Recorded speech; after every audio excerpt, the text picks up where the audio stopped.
Baik, bismillahirrahmanirrahim.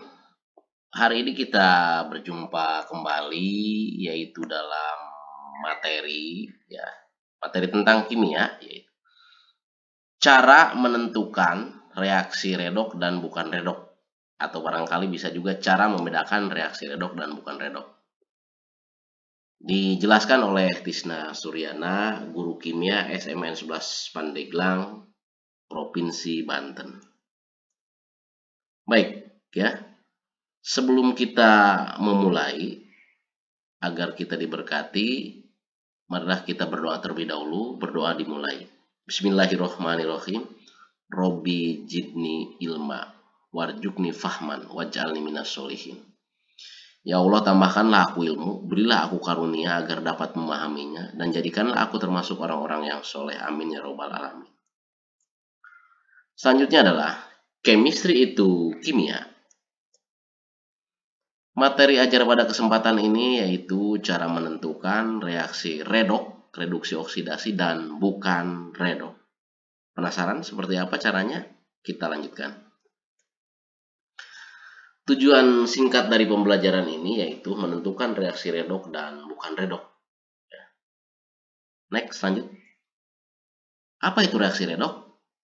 Reaksi redok merupakan gabungan dari dua reaksi, yaitu reaksi oksidasi dan reaksi reduksi, disingkat dengan redoks. Cara membedakannya, ya, begini, kata kuncinya ya. Suatu reaksi dikatakan reaksi redok jika mengalami perubahan bilangan oksidasi. Jadi ada bilangan oksidasi yang naik atau ada bilangan oksidasi yang turun. Sebaliknya, jika biloknya tetap atau tidak berubah, tidak ada yang naik dan tidak ada yang turun, maka disebut reaksi bukan redoks. Lanjutkan. Coba perhatikan semuanya ini ya, di sini ada reaksi ini ya. Apakah reaksi berikut termasuk reaksi redok? Ya, ada yang sudah tahu barangkali, ada juga yang belum, ya. Nah, trik cara membedakannya ya, yaitu reaksi yang terjadi pada CuO bereaksi dengan 2HCl menghasilkan CuCl2 dan H2O. Apakah ini termasuk reaksi redok atau bukan? Kita kupas triknya ya. Nah, jawabannya bukan reaksi redok. Coba analisanya. Yang pertama kita menentukan bilangan oksidasi masing-masing unsur ya dari senyawa yang ada. CuO misalnya. Oksigen kan biloknya -2. Supaya sama dengan 0, harus ditambah +2. Jadi logikanya +2 dengan -2 sama dengan 0. Nah, berarti bilok oksigen -2 dan bilok Cu +2. Berikutnya, HCl. Bilangan oksidasi hidrogen +1, supaya dijumlahkan sama dengan 0, maka dikurangi 1. Ya, berarti bilangan oksidasi H +1, bilangan oksidasi Cl -1. Bagaimana untuk CuCl2? Nah, ya, Cl itu kan golongan 7A, memiliki bilangan oksidasi -1. Ya. Karena Cl memiliki indeks 2, maka -1 kali 2 -2. Supaya sama dengan 0, maka ditambah 2. Berarti bilangan oksidasi Cu +2, ya, dan bilangan oksidasi Cl -1. Tetapi dari hasil perkalian mereka kalau kita jumlahkan sama dengan 0. Berikutnya adalah komponen dari H2O. H2O bilangan oksidasi oksigen -2. Supaya sama dengan 0 harus ditambah 2 kan. Tetapi kita lihat bahwa hidrogen memiliki indeks 2. Logikanya 2 dikali berapa supaya +2? Dikali +1.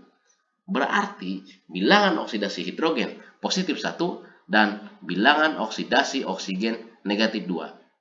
Kita lihat Cu di sebelah kiri biloknya +2. Kita lihat Cu di sebelah kanan setelah tanda panah ya, biloknya +2. Oksigen di sebelah kiri sebelum tanda panah yaitu -2 biloknya, dan oksigen di sebelah kanan setelah tanda panah -2. Berarti oksigen tidak berubah biloknya. Berikutnya adalah hidrogen di sebelah kiri sebagai pereaksi, biloknya positif 1, dan di sebelah kanan sebagai hasil reaksi setelah tanda panah, biloknya positif 1. Cl atau klorin. Di sebelah kiri tanda panah, biloknya negatif 1, dan di sebelah kanan atau hasil reaksi setelah tanda panah, biloknya negatif 1.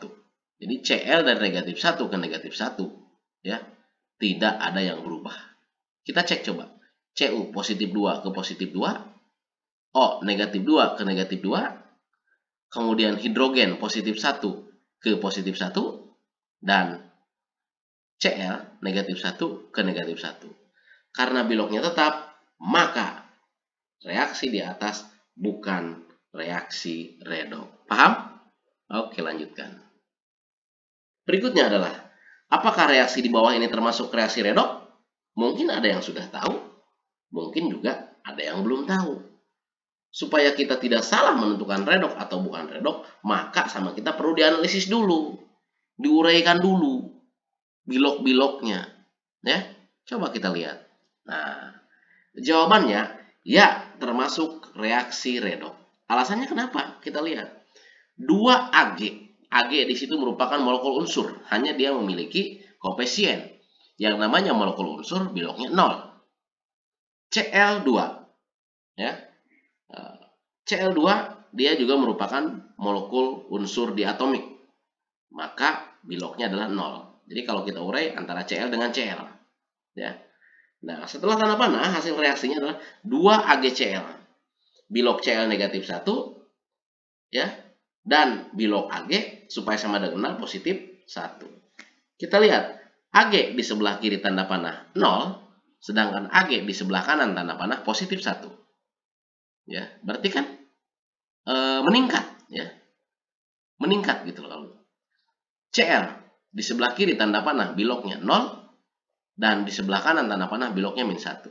Berarti 0 ke min 1 turun. Nah, kalau Ag dari 0 menjadi plus 1 itu adalah naik, disebut dengan reaksi oksidasi. Dan Cl dari 0 menjadi min 1 itu turun biloknya, disebut dengan reaksi reduksi. Ya, disebut dengan reaksi reduksi. Berarti apa? Biloknya turun. Karena terjadi peningkatan dan penurunan bilangan oksidasi, maka ini termasuk reaksi redoks, ya. Mudah-mudahan bisa dipahami. Dilanjutkan ya. Kalau ada pertanyaan silakan. Kalau sudah paham, ya kita lanjutkan. Berikutnya, tentukan reaksi redoks atau bukan redoks. Beri alasan. Sepintas gitu lah ya. Sepintas kalau kita lihat redoks atau bukan ya. Cuman bagi yang sudah tahu gitu ya, bagi yang sudah tahu kuncinya ya, triknya, maka gampang saja ini sebetulnya. Ini adalah reaksi redoks ya. Karena apa di situ? Ada I2. I2 itu kan molekul unsur. Biasanya biloknya di situ 0. Nah, kemudian kita lihat ke sini pasti bukan 0. Ya, itu kalau secara umum saja ya. Tapi lebih jelasnya ya, lebih terangnya coba kita analisa. Ya, lanjut. Nah, jawabannya adalah reaksi redoks. Jeng jeng jeng ya. Coba kita analisis ya. SnCl2. Cl negatif 1 biloknya ada tikalas 2, ada indeks 2 di situ. 2 kali negatif 1 negatif 2. Supaya sama dengan 0, positif 2. Berarti bilok Sn positif 2. Kemudian I2. I2 merupakan molekul unsur, biloknya 0. HCl. Cl negatif 1 supaya sama dengan 0, hanya positif 1. SnCl4. Cl memiliki bilok negatif 1. Karena ada indeks 4, maka dikali 4. 4 dikali negatif 1, negatif 4. Supaya sama dengan 0, maka ditambah 4. Positif 4 atau ditambah 4 adalah bilangan oksidasi Sn. Berikutnya, 2Hi. Ya, ada koefisien di situ. Hidrogen, biloknya positif 1. Supaya sama dengan 0, dikurangi 1. Negatif 1 itu bilok dari I. Ya. Jadi, kita lihat coba. Yang berubah mana? Bilok yang berubah mana? Coba kita lihat. Sn. Stannum atau timah. Di sebelah kiri positif 2 sebelum tanda panah. Di sebelah kanan setelah tanda panah positif 4. Artinya apa? Naik kan? Kalau naik reaksi apa? Reaksi oksidasi. Ya, sebentar, baru setengah reaksi ini. Coba kita lihat. I2 di sebelah kiri tanda panah. Sebagai sebagai pereaksi, biloknya 0. Kemudian I2 di sebelah kanan tanda panah, biloknya -1. Coba, 0 ke -1. Naik apa turun? Tuh, turun. Ya, turun jelas di situ. Kalau turun reaksi apa? Reaksi reduksi. Ya. Jadi nanti yang naik dengan yang turun, ya paling di situ nanti ada unsur-unsur tertentu, ya. Ada yang naik dan ada yang turun. Karena ini adalah mengalami reduksi dan oksidasi, maka termasuk reaksi redoks. Jadi harus pandai menganalisisnya ya, peserta didik ya. Harus bisa menentukan biloknya ya untuk masing-masing unsur ya. Tanpa kalian mengetahui cara menentukan biloknya, maka ya kalian akan kesulitan untuk membedakan mana reaksi redoks dan mana bukan redoks. Awas, redoks bukan karedok. Senyum-senyum di belakang ya, bukan karedok. Ini adalah redoks, reduksi oksidasi. Ya, demikian. Terima kasih, mudah-mudahan yang saya sampaikan bermanfaat ya. Bagi kalian kalau ingin paham diputar lagi dari awal ya. Mudah-mudahan ini bisa menjadi media pembelajaran kimia. Sebelum mengakhiri, saya akhiri dengan doa dulu ya, yaitu doa sesudah belajar. Allahumma arinal haqqa haqqan warjukna tiba'ah wa arinal batila batilan warjukna tinabah. Ya Allah, tunjukkanlah kepada kami kebenaran sehingga kami dapat selalu mengikutinya, dan tunjukkanlah kepada kejelekan sehingga kami dapat selalu menjauhinya. Amin ya rabbal alamin. Demikian, jika ada kata-kata yang salah mohon dimaafkan. Billahi taufiq wal hidayah. Assalamualaikum warahmatullahi wabarakatuh.